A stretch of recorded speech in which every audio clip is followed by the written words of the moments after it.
Définition maintenant de l'énergie potentielle de pesanteur, EPP. Donc sachez que j'ai déjà montré qu'elle dépend de la hauteur et de la masse. Donc je vais noter tout simplement EPP égale à M fois G fois H. Donc voilà, EPP c'est des joules. La masse, kilogramme. G c'est mètres par seconde au carré. Et H, mètres. Donc voilà les unités du système international. Bon, maintenant, cette énergie potentielle, lors d'une chute libre,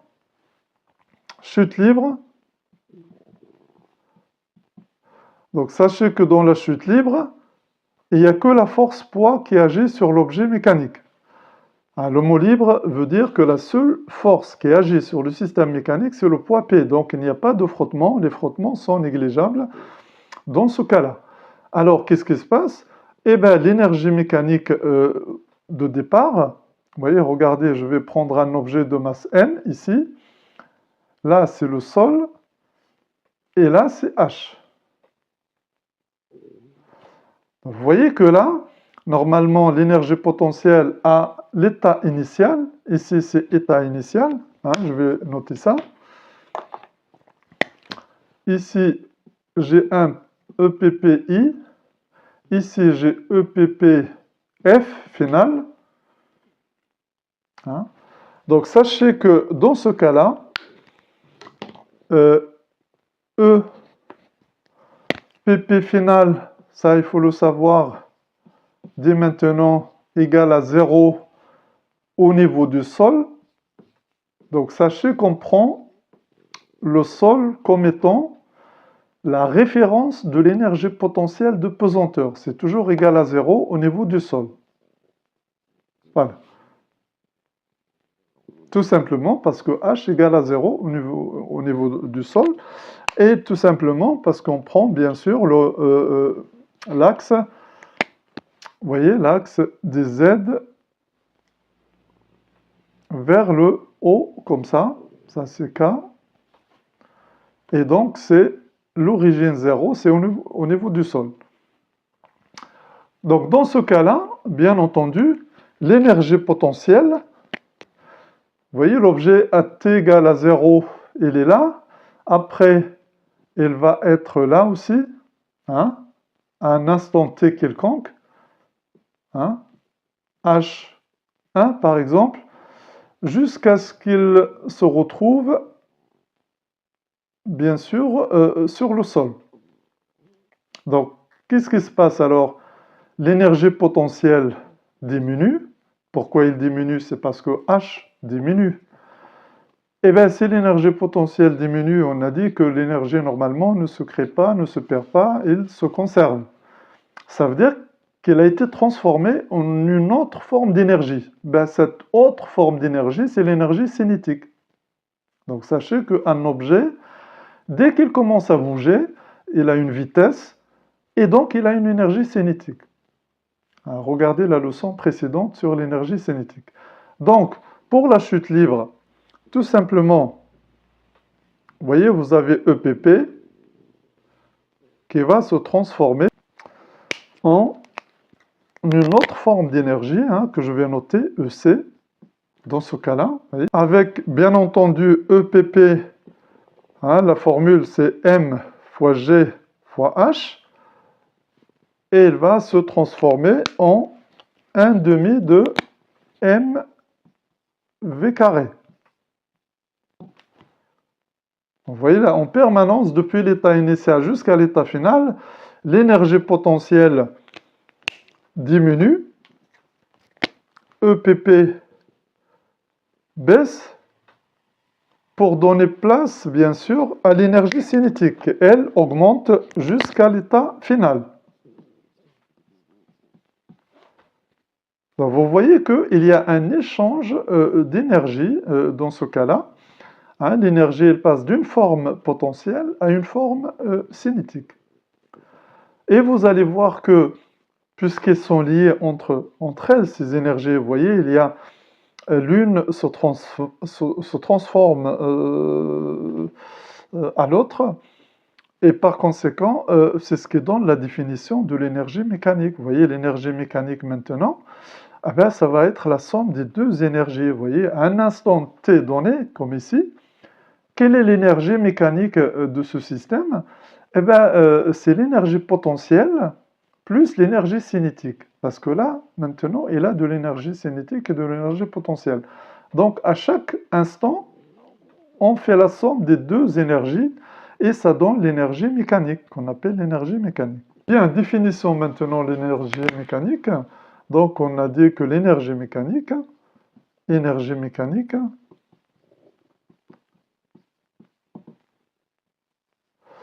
bien entendu, l'énergie mécanique, c'est l'énergie potentielle de pesanteur plus l'énergie cinétique.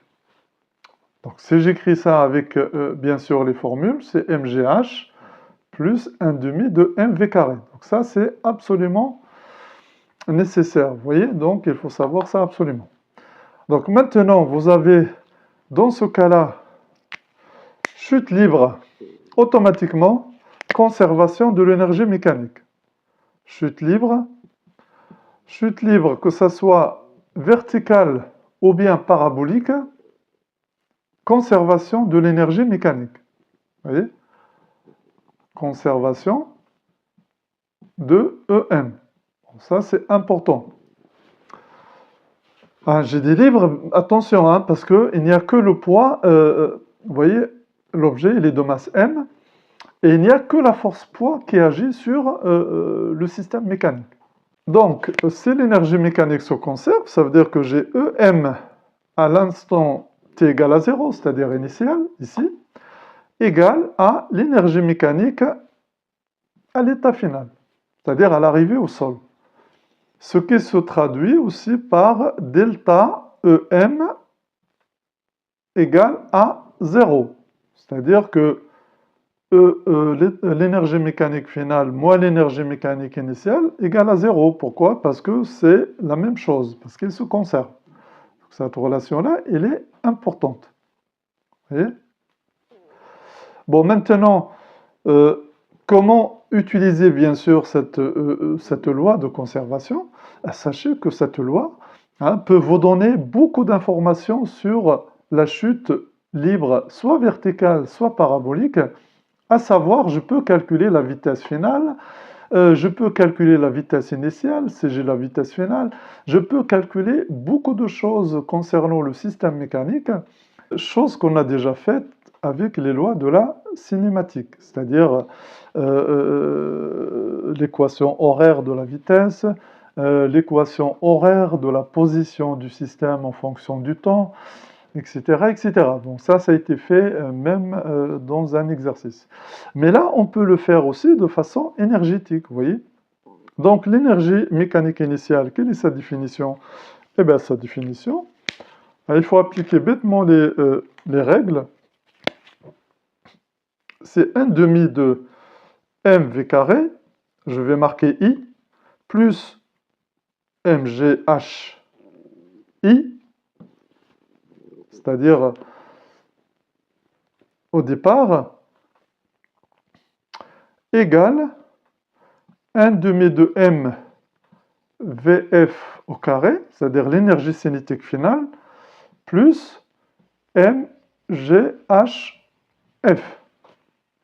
Donc, sachant que HI, c'est H, HF, c'est 0. Vous voyez, parce que on arrive au sol. Donc, sachez quand vous écrivez cette relation, eh bien, normalement, vous n'avez qu'une seule inconnue qu'il faut chercher. Ici, je vais chercher, bien sûr, la vitesse finale, c'est-à-dire à l'arrivée au sol. En général, on vous demande ça, mais ça peut être une autre question. Donc, regardez bien, les choses se simplifient. Quand vous écrivez l'équation générale telle qu'elle est écrite ici, eh bien, si on vous dit, par exemple, que la vitesse initiale égale à 0. Vous voyez, la vitesse initiale égale à 0. Ça veut dire quoi? Ça veut dire je lâche le système mécanique sans vitesse initiale. Si on vous dit sans vitesse initiale, ça veut dire que VI égale à 0. Si ce n'est pas égal à 0, ça ne pose aucun problème. Vous remplacez la valeur de VI, vous l'élevez au carré, vous multipliez par la masse. Hein. Faites attention à une seule chose, c'est que bien sûr je travaille dans le système international. Hein. Tout à l'heure je vous ai donné l'unité de l'énergie potentielle de pesanteur, hein, qui était en joules. Donc sachez que là, je vais vous donner les unités là aussi. Hein. Ça c'est joules, ça c'est joules ici. Bien sûr c'est la somme des joules, voilà. Voilà. Ici la masse, faites très attention, notez-le en rouge sur votre cahier parce que c'est kilogrammes. Bon, G c'est mètres par seconde au carré. H c'est mètres. La masse, bien sûr, c'est kilogrammes. Hein. Je rappelle ça, même si ça a été déjà dit. Et la vitesse, bien sûr, c'est mètres par seconde. Voilà, comme ça. À élever au carré. Donc ici, si on vous dit que la vitesse initiale égale à 0, c'est-à-dire qu'on lâche sans vitesse initiale, hein, c'est-à-dire c'est donné dans le sujet. Hein. Donc ici, ça va être 0. Donc, qu'est-ce qu'il me reste? Il me reste MGH, ici, puisque HI égale à H. Égale. Sachez que HF égale à 0. On arrive au sol. Donc, ça, c'est 0. Donc, il me reste 1 demi de mv carré. Donc, vous voyez que les choses se simplifient dans l'équation générale à chaque fois. Donc, il ne faut pas s'inquiéter, c'est un peu trop grande ou un truc comme ça, ou qu'il y a beaucoup de paramètres, hein, ça se simplifie. Et là, je simplifie par la masse, et vous avez la vitesse VF égale à la racine carrée de 2GH. Donc ça, c'est une formule que vous trouverez dans pas mal de livres, et qui vient de là, vous voyez, de la conservation de l'énergie mécanique. Et ça peut être l'objet d'un exercice, ça peut être l'objet d'une question dans un exercice, vous voyez. Vous voyez, dans un exercice, on peut vous demander, hein, je ferai une application à la fin de la leçon. Hein, je laisserai ça. Donc voilà pour la conservation de l'énergie mécanique. Donc sachez que tout à l'heure, nous allons parler de la chute libre. Chute libre. Et on a dit que delta EM égale à 0. Ça veut dire que l'énergie mécanique EM se conserve. Se conserve. Et pourquoi il se conserve? Parce que l'objet n'est soumis qu'à des forces, on appelle ça des forces conservatives, parce que P est une force conservative. Hein, je vous donne juste le mot conservative. Hein. Vous n'avez que le poids P lors de la chute libre verticale ou parabolique, ou même dans tout ce qui concerne un petit peu hein, les problèmes de mécanique où il y a le poids P. Hein, le P est une force conservative. Et donc, si le système n'est soumis qu'à la force P, eh bien, l'énergie mécanique se conserve. Bon, maintenant, je vais prendre le cas d'un système mécanique. Système mécanique.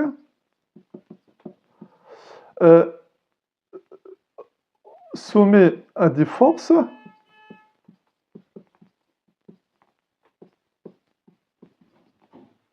À des forces F non conservatives.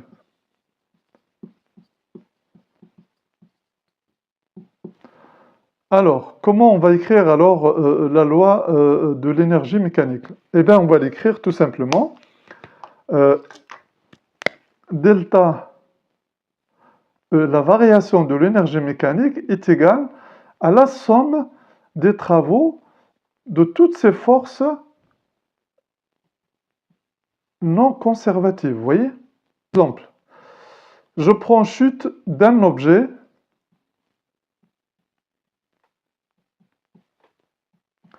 L'objet il est soumis à la force P et à la force de frottement F devant. Alors, delta EM, ça s'écrit le travail de la force F égale au travail de la force F. Vous voyez? Sachant que le travail de la force F est inférieur à 0 parce que c'est un travail résistant. Regardez la leçon précédente, c'est un travail résistant. Donc, l'énergie mécanique, bien sûr, diminue au cours du temps. Au cours du temps. Et on fera des exercices où l'on vous demande de calculer la force F, par exemple, vous voyez, c'est-à-dire de frottement, sur une distance donnée, par exemple, une chute d'un parachutiste, par exemple. On peut prendre, par exemple, un parachutiste qui fait une chute, et donc il y a la force P et il y a les forces de frottement, bien sûr, F, et on peut vous demander, bien sûr, de calculer F, ou bien la vitesse, ou bien autre. Donc sachez que c'est égal à ça.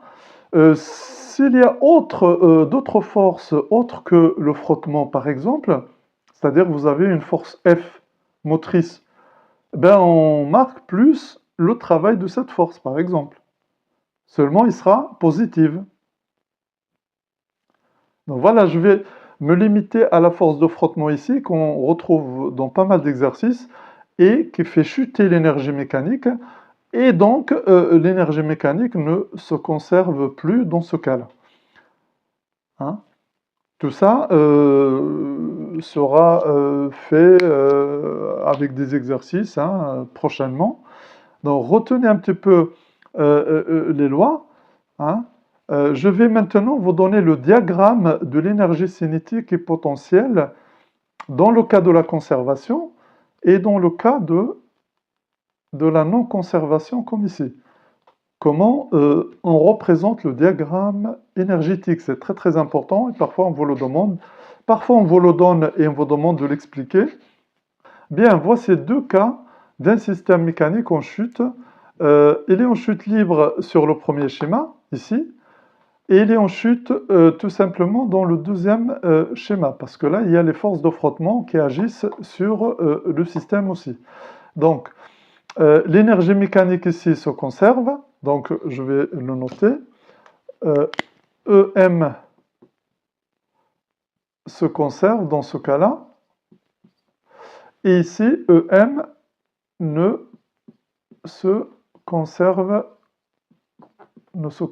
pas. D'accord?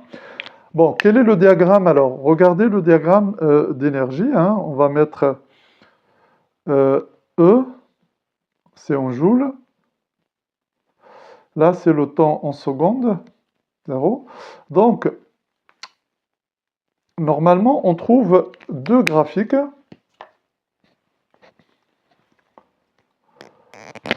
Un premier comme ça.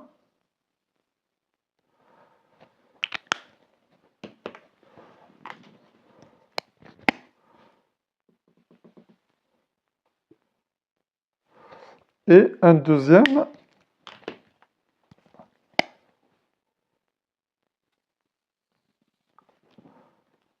qui a cette allure-là.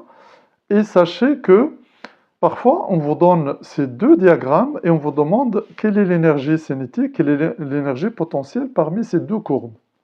Donc sachez une chose, c'est toujours à t égale à 0.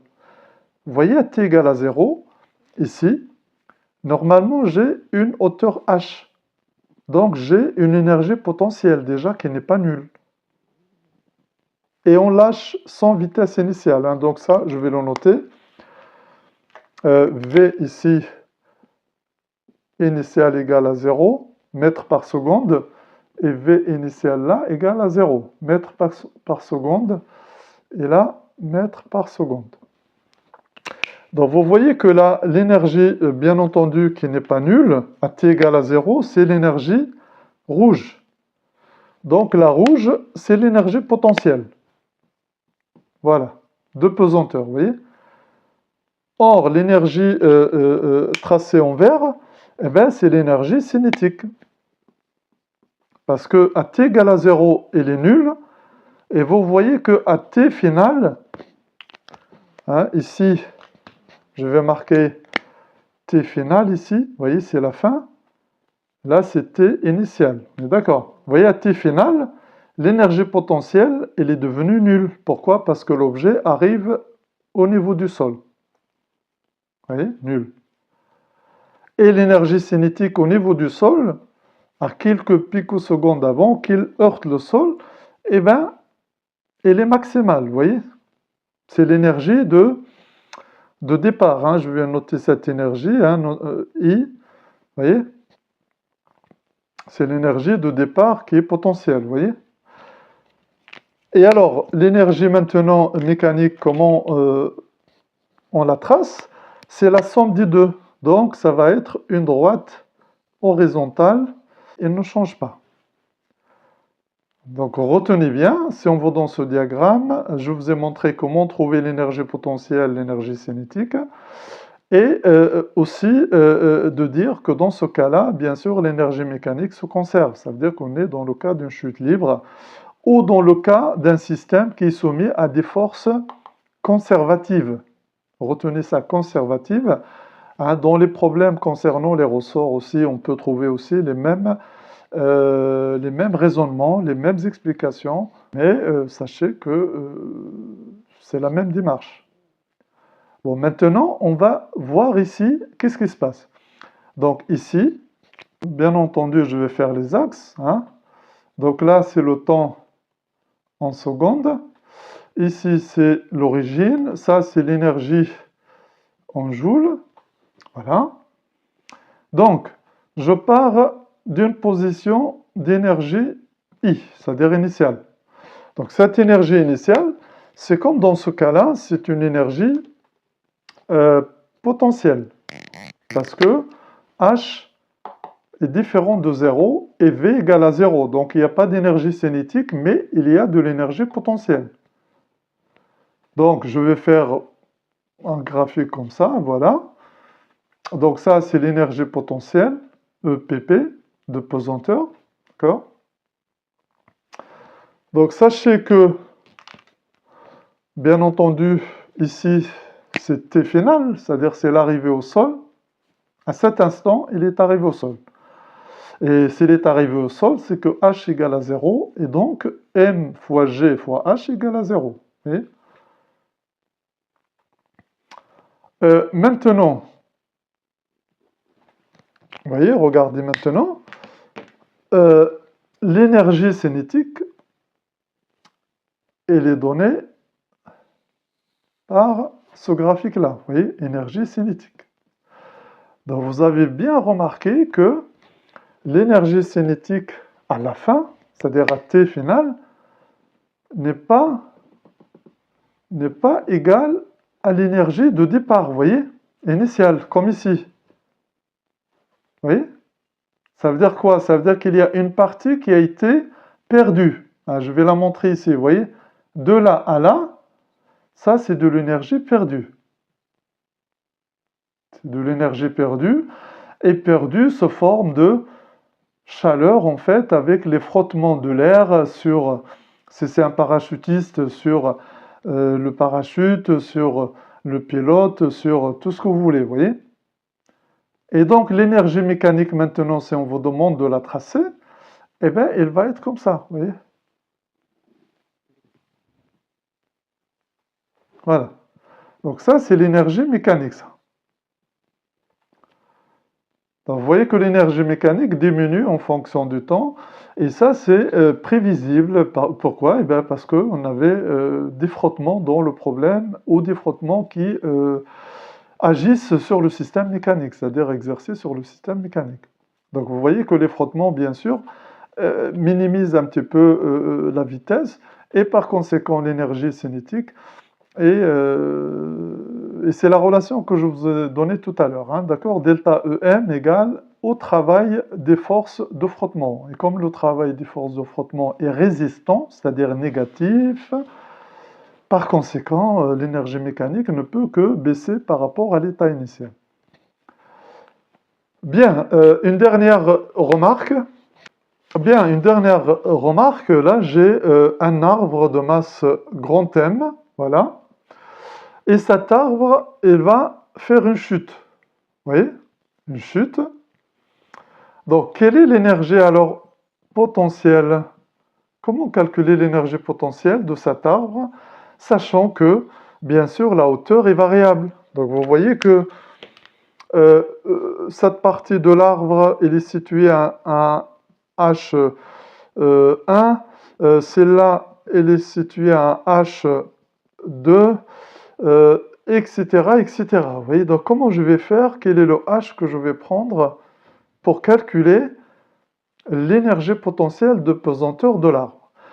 Alors, sachez que l'énergie potentielle ici, de pesanteur, c'est M, c'est la masse. Ah, je l'ai marqué M majuscule, bon, fois G fois H majuscule.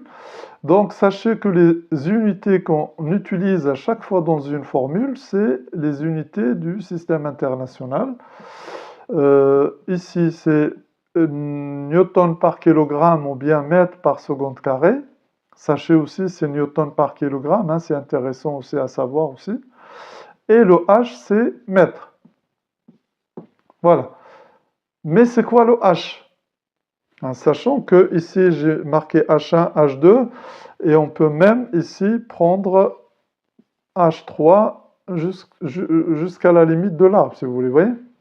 Donc, en fait, le H majuscule, c'est le H qui correspond au centre de gravité de l'arbre. Donc, je vais mettre ici G, par exemple, et le H, c'est du sol jusqu'au centre de gravité de l'arbre.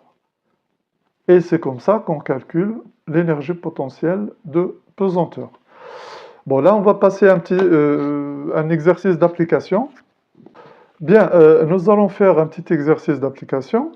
Ça concerne la chute libre. Donc, la chute libre, ça veut dire qu'il n'y a que la force-poids qui agit sur le système mécanique. Et par conséquent, il va y avoir conservation de l'énergie mécanique. Donc, sachez que l'objet, il est lâché sans vitesse initiale. Ça, c'est important. VI égale à 0 mètres par seconde. Ça simplifie un peu les calculs et sachez que si VI était différent de 0, ben, ça ne pose aucun problème dans les calculs. Vous voyez, la première question, par exemple, calculer EPP et EC de l'objet. Donc là, il n'y a aucun problème. Donc sachez que si on vous demande ça, EC, c'est 1 demi de M V carré. Hein, donc, c'est égal à 1 demi de la masse, ça veut dire 10 kg, fois 0. Donc, ça donne 0 joule. L'énergie cinétique à T égale à 0 vaut 0 joule. Bon, maintenant, EPP, hein, il suffit de prendre la définition, M fois G fois H. Donc, EPP égale 10 kg fois 10, j'ai pris 10 pour simplifier les calculs, fois 20 mètres.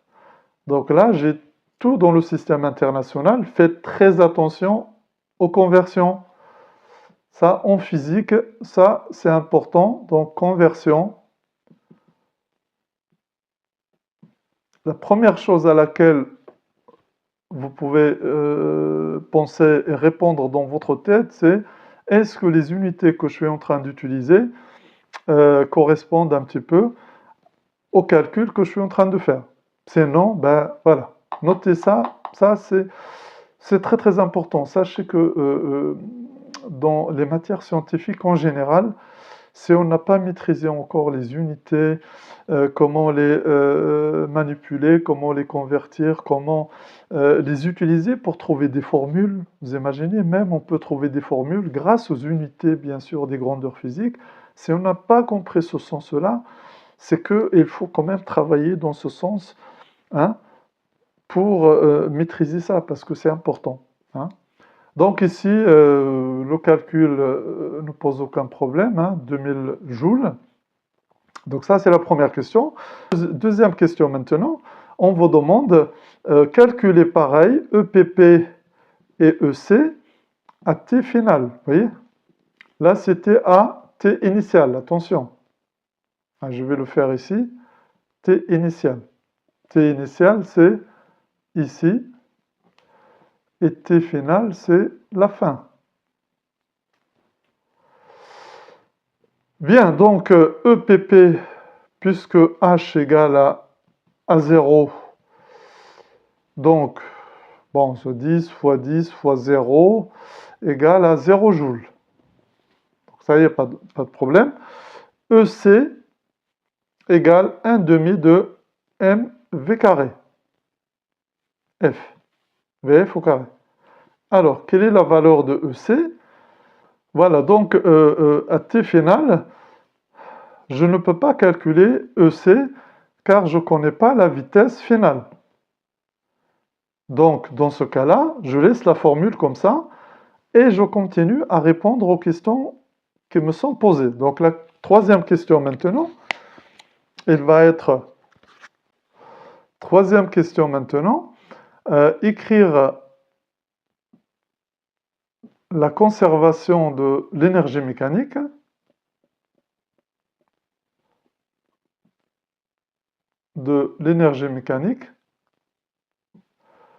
et calculer VF. Donc, EMI égale à EM final, ça c'est la conservation, ou bien delta EM égale à 0, ça revient à la même chose. Et là, il suffit de remplacer bien sûr EM1 OMI pardon, par donc MGH plus 1 demi MVI au carré égale MG, je peux marquer ici HI HF plus 1 demi de MVF au carré. Donc sachant que MGHI c'est MGH, puisque HI c'est H, ici il n'y a pas de vitesse initiale, donc c'est 0. L'énergie cinétique de départ, on l'a déjà calculé. Ça c'est égal à 0. Pourquoi? Parce que je n'ai pas de H final, hein, parce que c'est au niveau du sol, plus 1 demi de MVF au carré.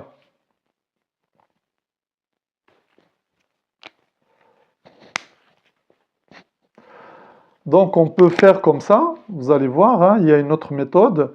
Donc on simplifie par M, et je trouve que VF égale racine carrée de 2GH.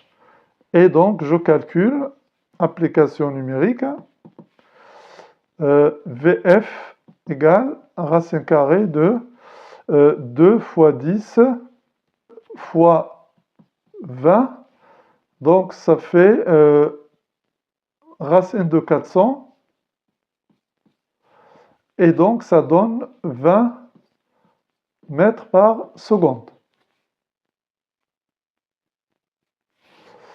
Donc voilà comment on calcule VF. La deuxième méthode maintenant, c'est que l'énergie mécanique initiale a été déjà calculée. Vous voyez, on a trouvé 2000 égale. Final maintenant, c'est 1 demi de MVF au carré plus 0. Pourquoi 0? C'est parce que je suis au niveau du sol. Et donc VF au carré égale à 4000, 2 fois 2000, divisé par M qui est 10 kg. Et donc ça donne 400. Et par conséquent, VF égale racine carrée de 400. Et ça donne bien sûr 20 mètres par seconde. Voilà comment utiliser bien sûr les lois de conservation de l'énergie mécanique pour calculer la vitesse finale, par exemple, dans ce cas-là, mais on peut aussi l'utiliser pour faire beaucoup de calculs, hein. Et sachez que ça n'est pas compliqué à appliquer dans les problèmes de mécanique classique. Et j'aurai l'occasion de faire quelques exercices prochainement. Voilà pour la leçon d'aujourd'hui. Bon courage et à la prochaine!